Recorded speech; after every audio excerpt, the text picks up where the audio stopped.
بله، این محصل و نتیجه کار منه که این یک ظرف درستی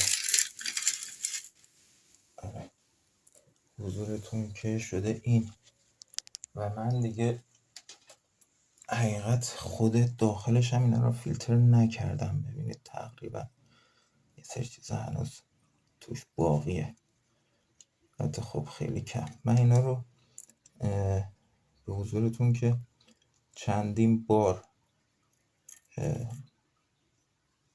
گذاشتم جوش خورد و مواد اضافه کردم و از تمامی موادها هم استفاده کردم. یعنی اولش میخواستم هزینه ای نشه و فلان اینا، به هر حال از اون وایتکس و جوهر نمک استفاده کردم. من فکر میکنم در مجموع 2 تا وایتکس و 3 تا جوهر نمک استفاده شد و در نهایت باز رفتم و یه دونه از این قوطی 250 گرمی اسید نیتریک رو گرفتم به انضمام این متابیسولفید رو. همه اونا استفاده شده، تنها چیزی که مونده همین متابیسولفیده. و برای کورم یه همچین چیزی برداشتم ساختم، حالا اینکه تا چه حد بتونه کمکم بکنه یا نه. من حتی باور نمیکنید مثلا یه همچین سنگی رو پیدا کردم، یه قوس خوبی داره توش، چون خب تو این رو من خیلی شیشه و اینو زیاد شکندم دیگه. در نهایت به هر حال رفتم این رو خریدم که بتونم استفاده بکنم. حالا الان خواستم نظر شما رو بدونم. یه سری فقط خیلی جالب این مطلب رو بگم خدمتتون.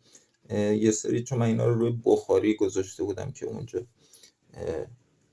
میجوشید، یه سری این گویا سرریز میکنه، شب تا صبح گذاشته بودم سرریز میکنه و میریزه رو زمین. اومدم با تی داشتم تمیز میکردم اونجا رو، یه مقدارش رو تی کشیدم، بعد دیگه کار پیش اومد بل کردم و رفتم.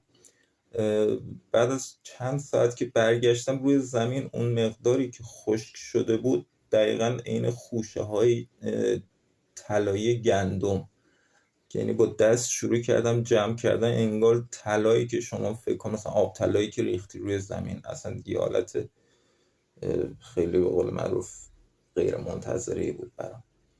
به هر حال خب این رو میگم که خیلی هاش به هر حال هدر رفت. به هر حال در نهایت شده این رو به نظرتون همینطوری بریزمش توی کوره یا اینکه نه فیلترش کنم؟ اینو راهنمایی بکنید، ممنونتون میشم.